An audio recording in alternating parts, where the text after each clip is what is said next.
Hey guys, this is Patrick from the Waterton Ranch up in Stockton, Missouri.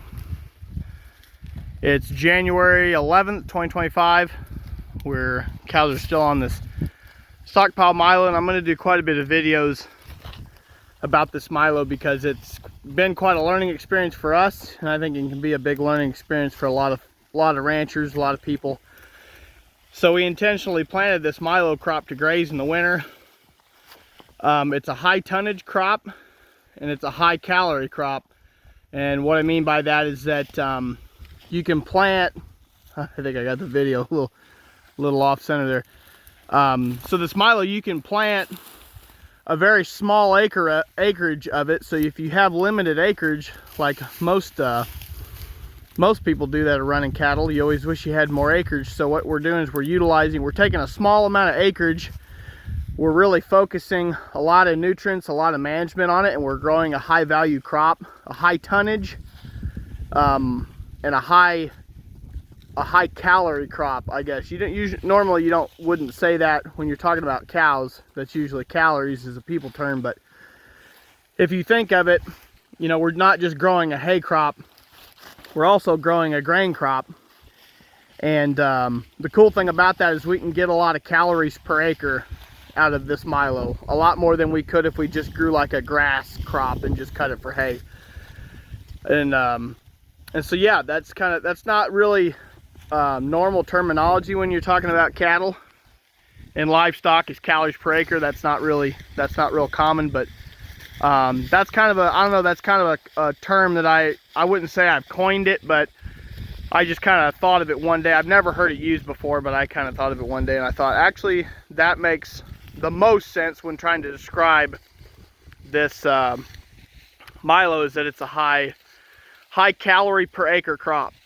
You can see these birds in the background are really enjoying the Milo as well, which I don't know how I feel about that, but I guess if we're helping out the wildlife a little bit in this bad weather, then the more the merrier, as long as they don't hurt the crop too bad. But we'll see. I'll probably give a follow-up video on that. But so I guess one thing I wanted to show real quick is, you know, obviously some before and after. So these cows, I let these cows in about 5 minutes ago, and kind of this is what the Milo looks like before the cows go in. And then I'll show you, this is kind of how it looks after they've been in here for about 10 minutes. You can see there's still quite a bit of Milo. Let me zoom out just a little bit. That's better. Let me walk around here and I'll show you. Hope the video isn't too shaky. I'm going to walk around where the cows are now and go to their break that I gave them yesterday.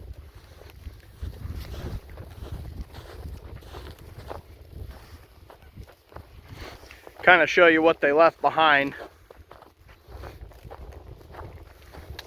It's probably a little bit much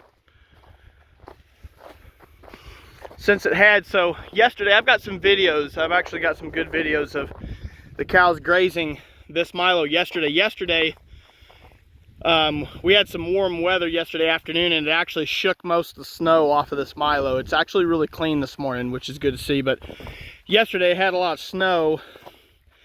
And so the cows, I feel like they probably wasted a little more than they normally would, but looking at it, I'm actually fairly pleased, to be honest. I don't see any grain. Of course, I'm sure some of it's covered up in snow.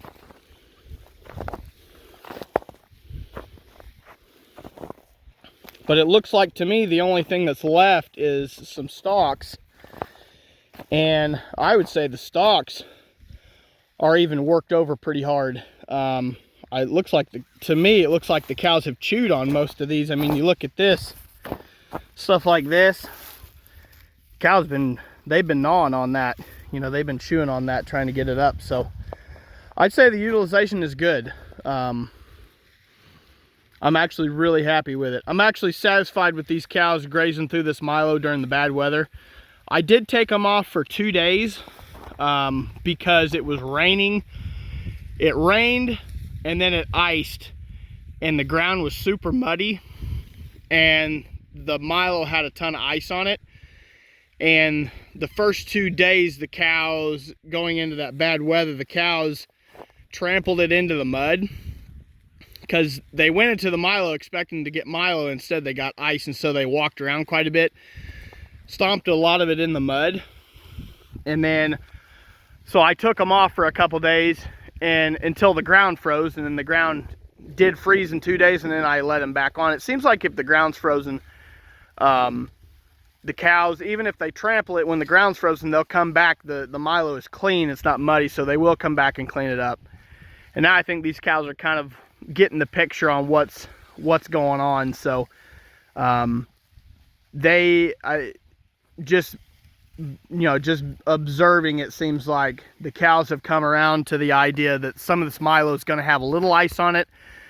It's going to have a little snow on it. It's not that big of a deal. They just need to slow down and pick a little slower, because at, like a month ago when it was warm, they were just blowing through it and going through, like, they were just zipping back and forth through the break, zipping back and forth, eating the Milo heads really fast.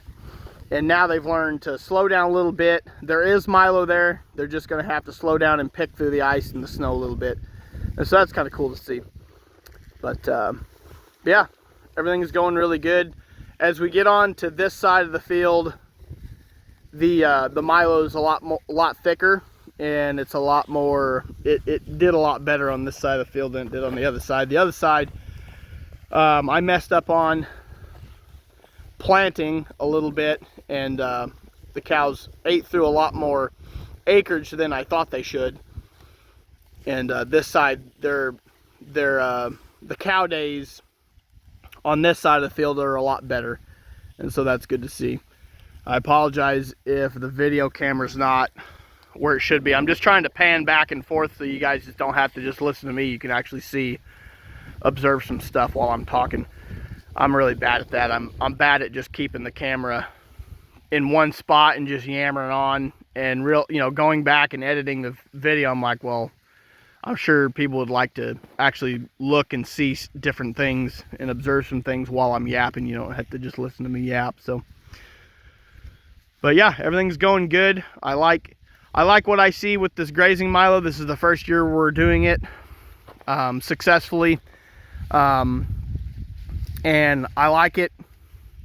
I like pretty much all aspects of it, and I'll do some later videos. There's quite a laundry list of things that I would say makes this Milo grazing superior to a lot of other styles of feeding cattle in the winter. So later on in some videos, I'll kind of discuss some of that. So that's about all I got.